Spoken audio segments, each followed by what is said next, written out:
Hi there, my name is Claire Norell, and I'm a yoga teacher and a person who facilitates trauma-centered, trauma-sensitive yoga in Madison, Wisconsin.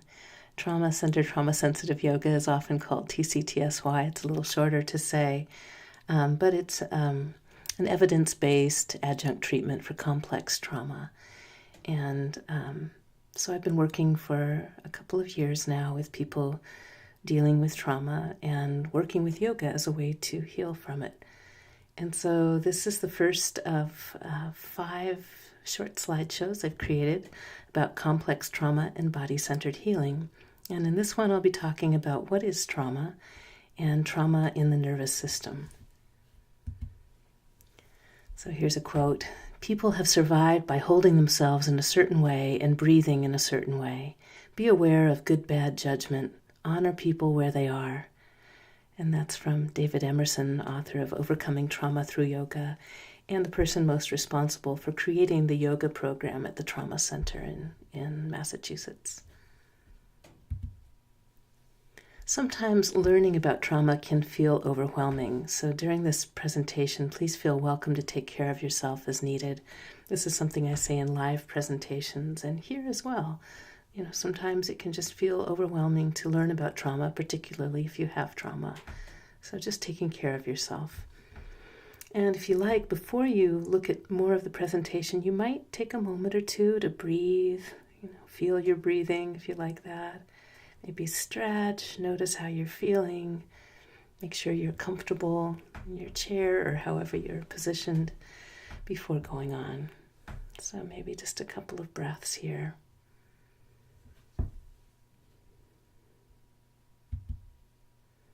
And here's another quote. "Trauma creates change that you don't choose. Healing creates change that you choose." So what is trauma?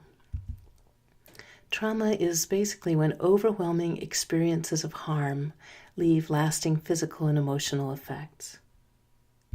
Could be experiences of physical or emotional harm. Could be a single incident or repeated harm. And it could happen after harm from neglect, abuse, violence, war, domination, oppression, accidents, natural disaster, illness, or loss, or from other experiences as well. So complex trauma is trauma that's caused by human harm that's often repeated, cumulative, or chronic. And trauma lives in your nervous system, which is the communication system of your body. After overwhelming experiences of harm, a person's nervous system can become stuck in habitually, unconsciously, and uncontrollably preparing for bad things to happen. And this is trauma. Researchers used to believe that a person could not heal from trauma, only learn how to live with it.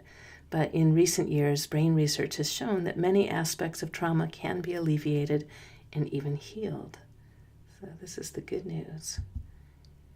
Trauma affects your central nervous system, which is your brain and your spinal cord, and your peripheral nervous system. So somatic nervous system is what allows you to move and intentionally move your body and do things in the world. And the autonomic nervous system is what takes care of your basic functioning automatically. Your nervous system works to ensure your survival and well-being. Assessing needs, food, rest, shelter, and connection, and creating maps of where to go to satisfy those needs. Generating energy and actions to get you there, warning of dangers and opportunities along the way. Adjusting your actions in response to circumstances, and collaborating with others to survive and thrive. So to do these things, your nervous system receives information from your external senses, taste, touch, smell, hearing, and vision, and also from internal senses or interoception.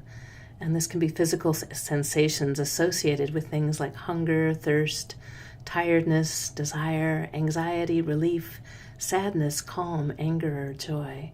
So some of those are things that you might think of as more physical sensations like hunger or thirst. But there's also physical sensations associated with emotions like sadness or anger or joy.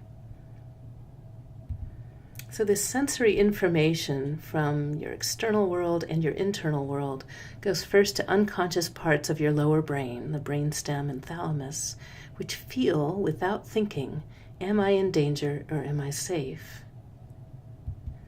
And if there's no sense of immediate danger, then the sensory information goes a little more slowly to your cerebral cortex, your upper brain, and there's a chance for conscious thinking in response, to guide your response, really. But if you sense immediate danger, there's no time for thought. Your thalamus and the amygdala, the parts of your brain, trigger a fast-track response in your autonomic nervous system. And your autonomic nervous system is what regulates heartbeat, breathing, blood pressure, and the release of hormones.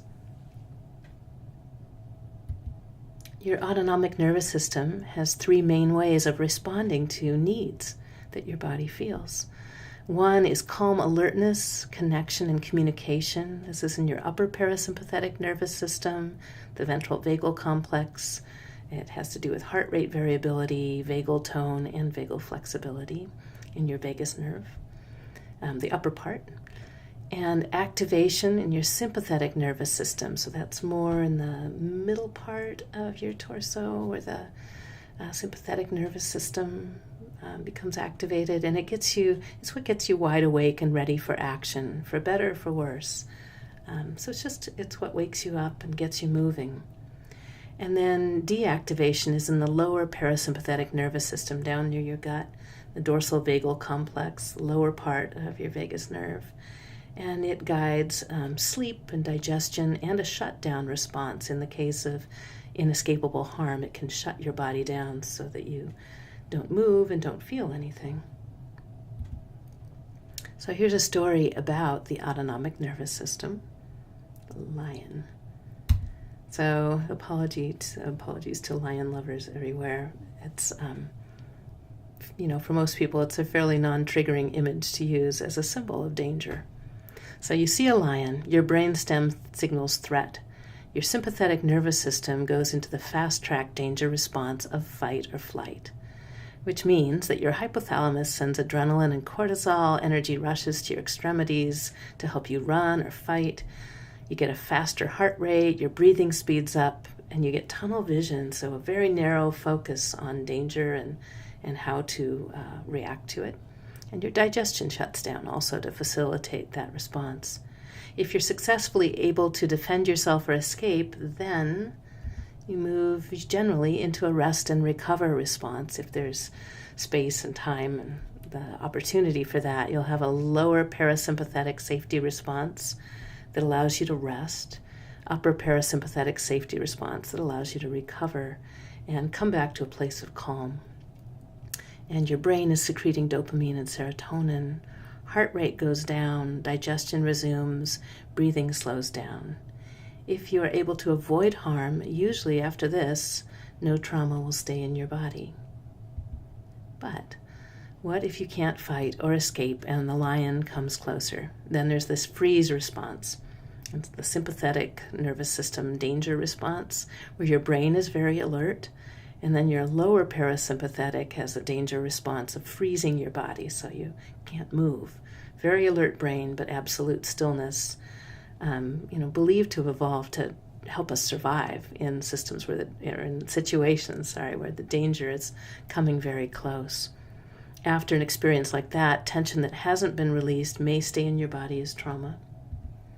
Or if, even worse, the lion catches you, so danger and harm happens, then you might go into a shutdown response to numb the pain of harm. And this is the lower parasympathetic response to inescapable harm, where your body switches off and your body and mind switch off and dissociate. And this shutdown response from harm can stay in your body as trauma as well. So afterwards, your autonomic nervous system may get stuck in the fast-track danger response, always anticipating lions or always anticipating danger. And so you may have a tendency to go into a fight or flight response, sympathetic nervous system, the freeze response, so the sympathetic nervous system and lower parasympathetic, or the shutdown of the lower parasympathetic response. And this stuck place is trauma. So Bessel van der Kolk is a well-known trauma researcher. He wrote The Body Keeps the Score. Here's a quote from that. With trauma, the brain keeps secreting stress chemicals and the brain's electrical circuits continue to fire in vain. Long after the actual event has passed, the brain may keep sending signals to the body to escape a threat that no longer exists. And there can be 3 stages of stress response. So the immediate is the autonomic nervous system, often a sympathetic nervous system response of fight or flight. It's the fast track reaction that gets you started. And then if your body needs and you need to stay alert and responding to danger, even if it's a feeling of danger, it may or may not be real, depending on whether or not you have some trauma.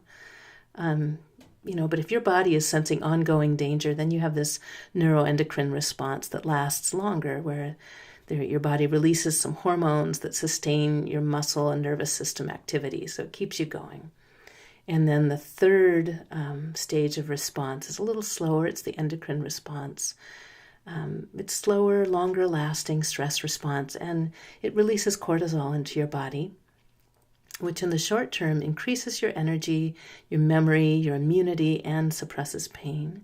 But in the long term, it has the opposite effect. So it impairs and decreases cognition or thinking, decreases immunity, bone density, muscle tissue, and increases blood sugar and blood pressure. So this is one reason why the sooner a person receives effective help after trauma, the less likely it is that the trauma will stay in their body over time and that they'll develop that long-term response, kind of ongoing chronic stress. But even if they don't receive effective help soon after a trauma, it's never too late to heal. And never too late to strengthen the resilience in your nervous system. And again, that's a more recent understanding coming out of brain research into trauma, and it's good news for a lot of us. So that's the end of the first presentation here on complex trauma and body-centered healing.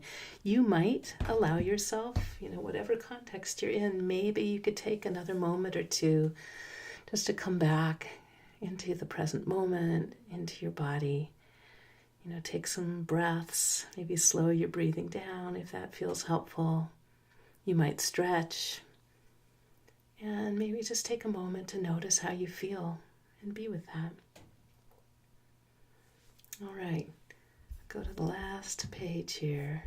This is where I say thank you for your interest in this presentation. And you can read this. I won't read all of it, but basically, if you'd like to share this presentation with other people, you're welcome to do that. Just please acknowledge the sources. So if you can acknowledge me, that's cool. Or at least look at the very last page where there's a list of the resources used in creating this presentation. And you can always go to those resources, those people's work, and acknowledge it if you're sharing this with others. Thank you so much.